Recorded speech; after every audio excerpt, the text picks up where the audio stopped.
Bonjour à tous, j'espère que vous allez bien. Alors, pour le partage d'éthique, on devait choisir un des essais dans ce livre qui est Ethics in the Real World. Et puis, l'essai que j'ai choisi, c'est How to Keep a New Year's Resolution. Donc, tout d'abord, je vais vous expliquer un peu c'est qui l'auteur et pourquoi il a écrit ce livre.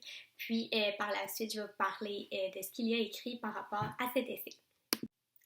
Alors, à propos de l'auteur Peter Singer, c'est un philosophe australien, puis il est vraiment considéré comme un des philosophes les plus influents à travers le monde.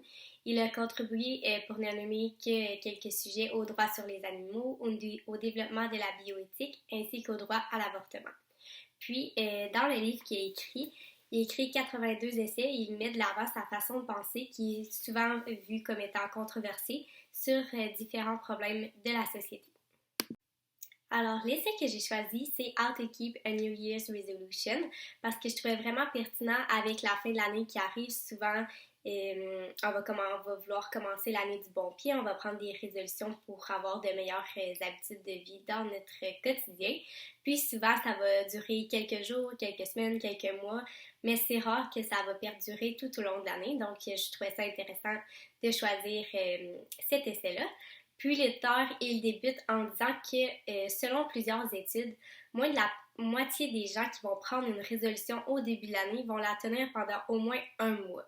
Donc, il y a vraiment peu de gens qui vont réussir à la faire tout au long de l'année. Donc, selon lui, pour qu'on réussisse à garder notre résolution plus longtemps, le truc, ce serait d'en parler avec notre famille ou avec nos amis pour avoir moins de risques de ne pas y arriver parce que sinon on va devoir admettre qu'on est moins en contrôle de notre comportement puis qu'on perdrait un peu la face si on peut dire. Donc selon lui, la façon d'y arriver, c'est vraiment d'en parler avec notre famille. Puis aussi il rajoute dans son essai que selon Wiseman, lui il apporte 5 solutions. La première, c'est de mettre sa résolution en petites étapes, ça va être plus facile d'y arriver. Sinon, lui aussi, il apporte le fait de parler de sa résolution avec sa famille et puis ses amis. Sinon, il apporte aussi de se rappeler des avantages de prendre cette résolution. Par exemple, si on veut manger plus sainement, il faut se rappeler que ça a un impact sur notre santé.